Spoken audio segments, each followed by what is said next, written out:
Sveiki, brangų žiūrovai, šiandien kalbame su Tomu Bagdonavičiu. Labas, Tomai. Sveiki, mėlyjei, sveikas, Pavelai. Tomai, tu mėgčioji nuo 6 metų. Ar tai yra tiesa? Taip.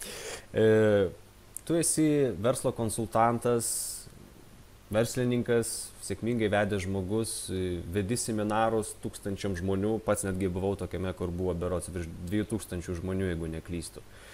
Tai klausimas tau toksai, ką gaus žmogus įvedęs apačioj savo elektroninio pašto adresą?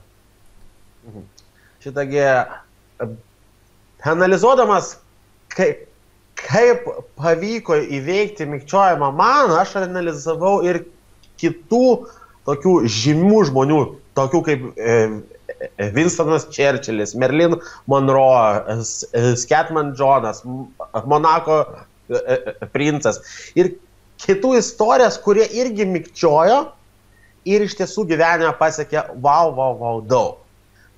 Taigi aš jums parašiau analizę. Tai yra tas paslaptis, galima sakyti, tą vieną didžiąją paslaptį, kurią iš tiesų jūs sužinosite, kurią pritaikė kiekvienas iš mano paminėtų žmonių ir tame tarpe aš pats. Ir aš žinau, kad tas veikia.